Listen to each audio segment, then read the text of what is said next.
रो बियाह करे के बेरा दूधू को बियाह कर लेनी है हमनी के सुहाग रहता। चली हमरा संग सुते चली जल्दी ना हमरा संग चल ना रे हम पानी के लगे ना सुतब जाता नहीं बाबू से पूछब तब सुतब।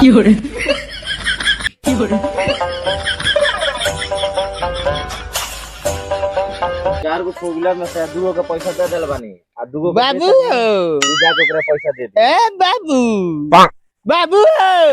अरे का परेशान करले बड़ी ए तू पानी दे हमर दूगो बियाह जन कर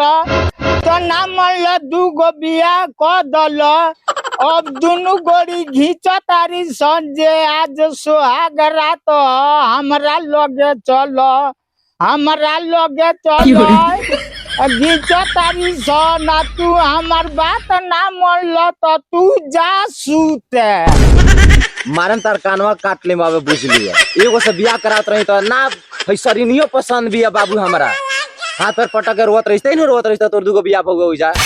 तो जो सुत तोरा जाना के लगे मन करता सुत इकुले हमरा से बात आ करत हम बार के टूट दे भाग जो अपना माता रे लगे जो अपना लगे संभाल जो भाग जो लगे जो ये भाग हिसाब करे दे अरे बे चल तो आयो रे मां सब कुछ बकले लगा दिला पता इकुली बात जाके बाप पितिया के सामने कहला है तोरा लूर जो नहीं ले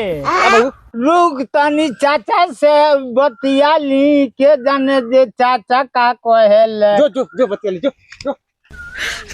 भाई तनिला पैसा आ गाड़ी वाला के दे दियो हम जाते हैं तनी खेत में बाबू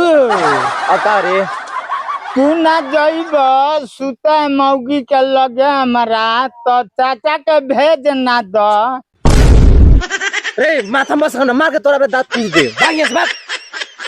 तो का हो जाई एगो चाचा संभाल लिए एगो हम संभाल ले बकलो ले टांग दे बाबू तोरा भाग भाई दे मार ए पतो लगी हमार लइका हतनी बकलो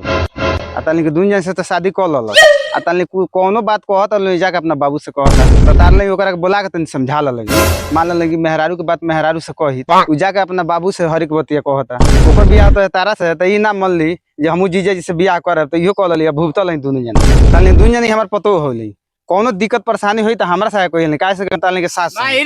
रे का रे तेहू हमारा मौगिन के लगे सुते कब जाता रे हम काहे के सुते जाई रे हम तो एकनी के समझावत नहीं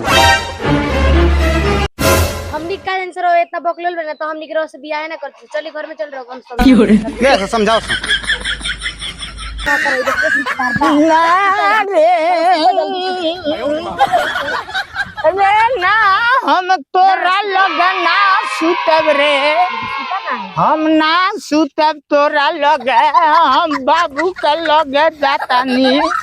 हम